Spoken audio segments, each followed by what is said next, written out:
So hello students, we'll continue again with unit number 1 and topic number 8, which is cranes, hoist and other equipments and material transportation equipments. So the first topic is cranes, hoists and other equipments for lifting purpose.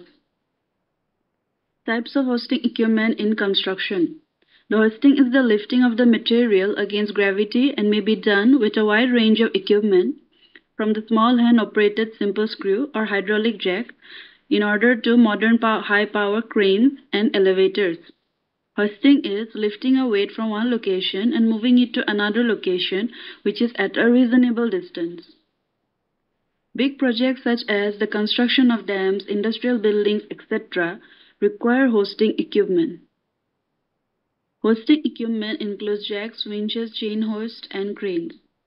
So what is crane? Crane is the only single machine which, as a single piece, is capable of providing three-dimensional movement of the weight. Types of hoisting equipment in construction. The common equipment used are as follows. Number 1, pulley and shift block. 2, chain hoist. 3, mobile cranes. 4, winch. 5, jacks. 6, shear legs. 7, tower cranes. 8, wheeler cranes. 9, derrick cranes. And 10, gantry cranes. First one, movable pulley. So what is a pulley? It is a wheel on an axial or shaft which is designed to support movement and also change of direction of a cable or belt along its circumference. Pulleys are used in a variety of ways to lift loads, apply forces, and to transmit power. In nautical context, the assembly of the wheel, axle, and supporting shell is referred to as a block. So a pulley may also be called a sheave or drum and may have a groove between two flanges around its circumference. The drive element of a pulley system can be a rope, cable, belt, or chain that runs over the pulley inside the groove. Next, rope and pulley. So the pulley and sheave block suitable for lifting rough surfaces and heavy loads. So for this purpose, the chains and wire ropes are used. The alloy chains are best suited for hoisting operation. The weakest component of the system is the load hook. So the hook fails by straightening. Once the hook gets elongated or straightened, it should be replaced. Next, chain hoist. The chain hoists are the popular mechanism for lifting loads of up to tons. So the system consists of two sets of chains, namely the hand and load chain. So hand chains are particularly useful for the isolated location where an electric motor or other types of mechanical equipment are not available. The pull applied to the hand chain is transmitted to the load chain with a multiplication factor of over 20. The load to be lifted is held by a load hook, while another hook, which is called the support hook at the top, supports the mechanism. The two hooks, however, should not be interchanged, as the support hook is made much stronger than the load hook. There are 4 types of hand-operated chain hoists and are in use.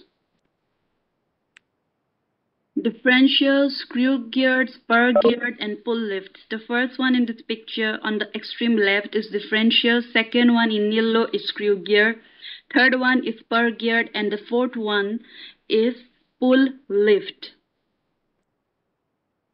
Next one is mobile crane. Mobile crane is used in big construction projects for lifting heavy loads. It is used for loading and unloading for material in coal mines, loading and unloading of ships. So to take the load from the ground level and place it into the trucks.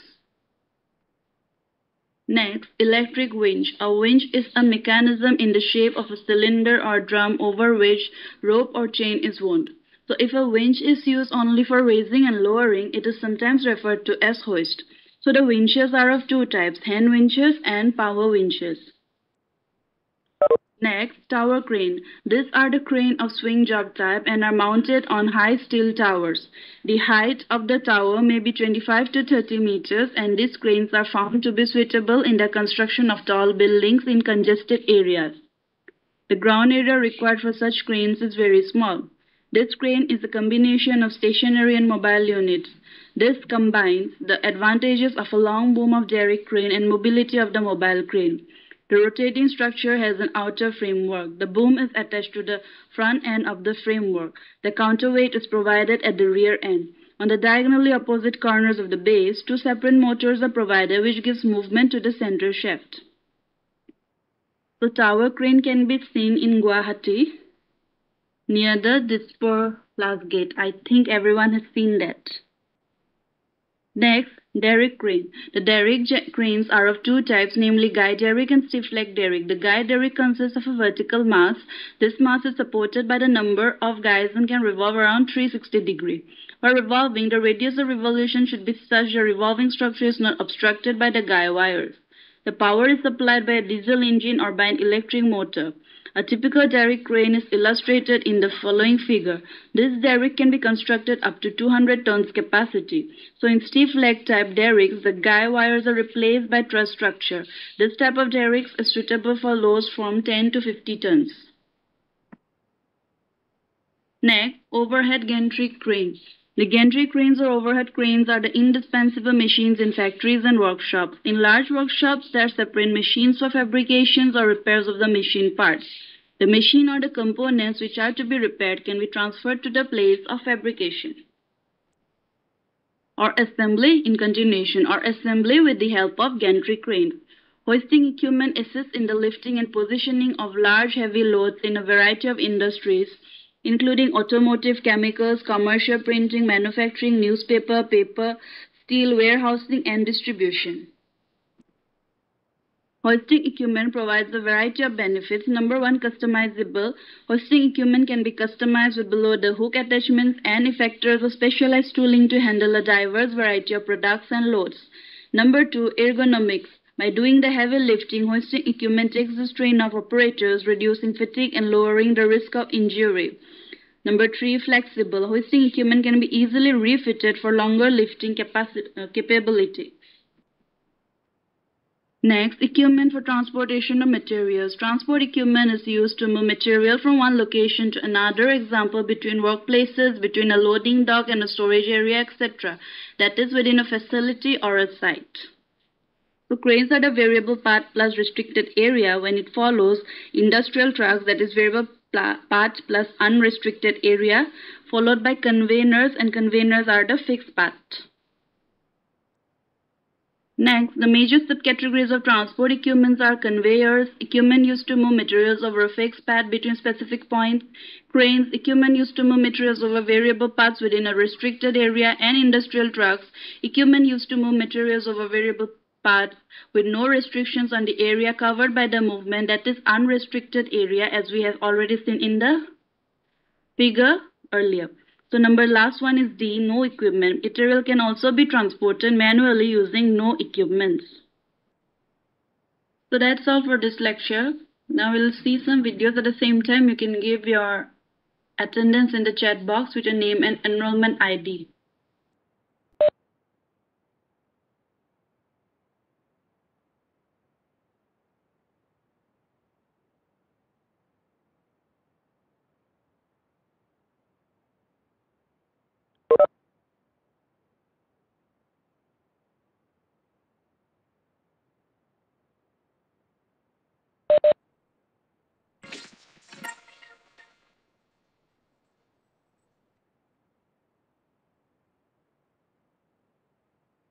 Ready-mix concrete. Ready-mix concrete, that is RMC, is a type of concrete which is manufactured in factories, which is called as batching plant based on the engineered mixed design.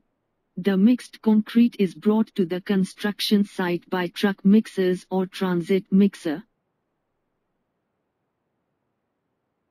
The transit mixer is of two types. One type is the concrete made dry at the batching plant, loaded into agitator truck mixers and water added during transportation. The other type, mixed wet concrete, is made at the batching plant, discharged into the agitator truck mixers and transported to the site. The drum in concrete is made to rotate till the concrete is placed in order to keep concrete in a plastic state. We will see about the manufacturing process involved in ready-mix concrete later.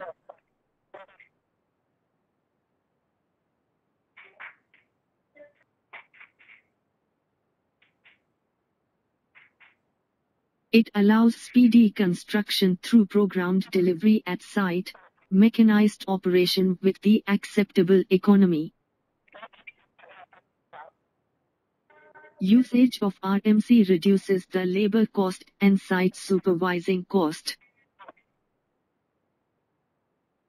The consistency in the quality of concrete is maintained through accurate and computerized control of cement, aggregates and water as per mixed designs.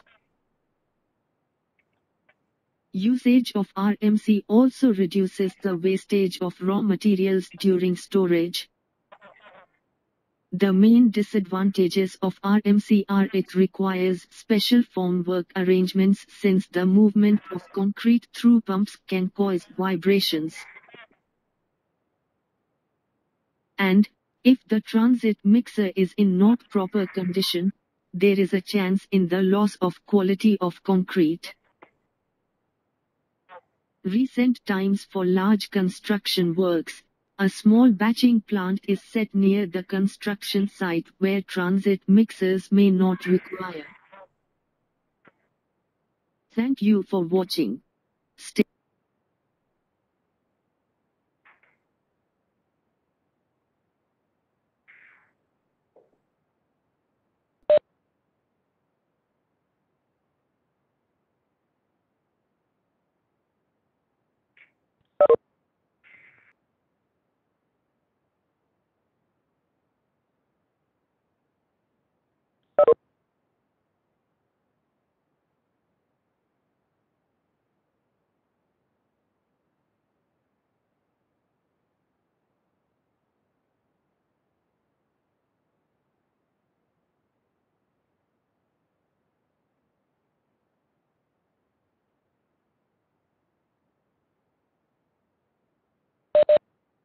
Transportation of Concrete Part 1. In our previous videos, we have seen different methods of mixing concrete. Once the ingredients are mixed thoroughly, it should be transported to the place of deposition at the earliest without the loss of homogeneity obtained at the time of mixing.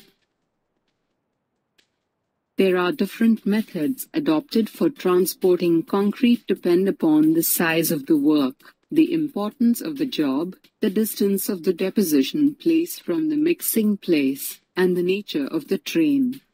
Some common methods of transporting concrete are as shown on the screen. In this video, we are going to see about mortar pan and wheelbarrow transportation of concrete. Mortar pan. This is the common method of transporting concrete. The pans are filled with the concrete and are passed from hand to hand, but it is slow process and consume huge labor cost. As the pan capacity is small, more and more concrete area is exposed to the atmosphere during transportation. This may sometimes lead to evaporation of water from concrete during hot weather condition. The advantage of this method of transportation is the concrete can be deposited for both above and below concreting without segregation. Wheelbarrow. This type of transporting method is used for placing concrete in ground level. This method is used for concreting rigid pavements. The wheelbarrow is fixed with pneumatic wheels to facilitate the movement. In case of uneven ground surface, segregation of concrete may occur. So, in this case, the wooden planks are placed in the path of transportation, so it will result in reduced segregation. The average capacity of a wheelbarrow is 35 liters, that is 80 kilograms. These types of transportation are used for small jobs, small hauls, and over muddy ground.